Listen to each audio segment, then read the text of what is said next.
আমি আজকে বানাবো চিতই পিঠে। তো এরকম সুন্দর একটা পিঠে বানাতে গেলে ভিডিওটা তো প্রথম থেকে শেষ পর্যন্ত অবশ্যই দেখতে হবে। তো চলুন এবার বানিয়ে নেওয়া যাক। সবাইকে পৌষ সংক্রান্তির অনেক অনেক শুভেচ্ছা ও অভিনন্দন। আমি আজকে পৌষ সংক্রান্তির জন্য পিঠে বানাতে চলে এসেছি। তো এখানে আমি চালের গুঁড়োটা ভালো করে চেলে নিয়েছি। এবার আমি উনুনে গরম জল বসিয়ে দিয়েছি। এই জলটা উষ্ণ গরম হচ্ছে, উষ্ণ গরম জলটা দিয়ে আমি ওটা ব্যাটারটা তৈরি করে এখানে অল্প করে জল দেবো। আর আমি এটা গুলবো। 1 বাটি 2 বাটি, প্রথমে 2 বাটি জল দিয়ে দিলাম।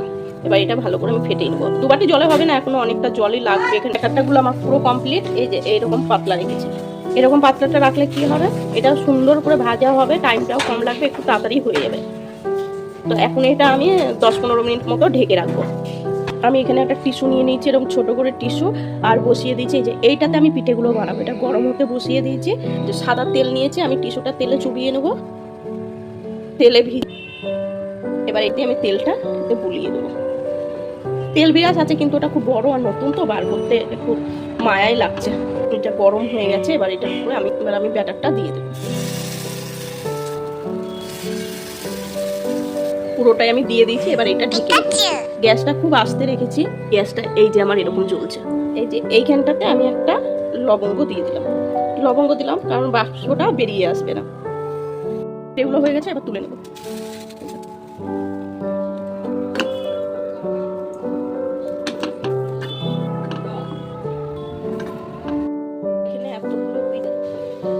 এখানে 1 লিটার দুধ নিয়ে আমি ফুটতে দিয়েছি। এবার এর মধ্যে গুড় দিই। এখানে আমি 3টে পাটালি নিয়েছি। পাটালিটা এবার ভেঙে নেবো। এতে মনে হচ্ছে মিষ্টি হয়ে যাবে, আর লাগবে না। লাগলে পরে একটু দেওয়া যাবে। তো আমি গুড়টা এখন গুড়টা ভেঙে নিয়েছি। এবার দিয়ে দেবো। আস্তে দিয়ে নাহলে গায়ে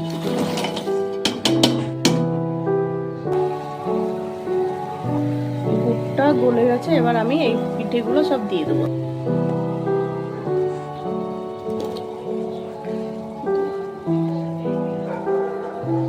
সব দিয়ে নেড়ে দেবো। এবার এটা ফুটতে থাক। 5-10 মিনিট ফুটলে এগুলো সব হয়ে যাবে।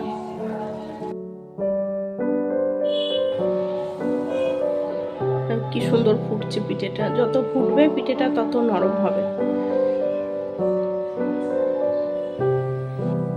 আমার পিঠে কমপ্লিট। পিঠেটা বানিয়ে নিয়েছি। রাতে বানিয়েছিলাম, সারা রাত ছিল, তো হয়ে গেছে। তো আমার ভিডিওটা যদি ভালো লাগে অবশ্যই একটা লাইক করবে। ফেসবুক থেকে দেখলে পেজটা ফলো করবে। ইউটিউব থেকে দেখলে চ্যানেলটা সাবস্ক্রাইব করবে। কমেন্ট করবে অবশ্যই পরের ভিডিও দেখার জন্য। ভিডিওটা কেমন লাগলো তা লিখে দেবে। আবার দেখা হচ্ছে পরের কোনো রেসিপিতে, পরের কোনো ভিডিওতে। ততক্ষণ ভালো থাকবেন।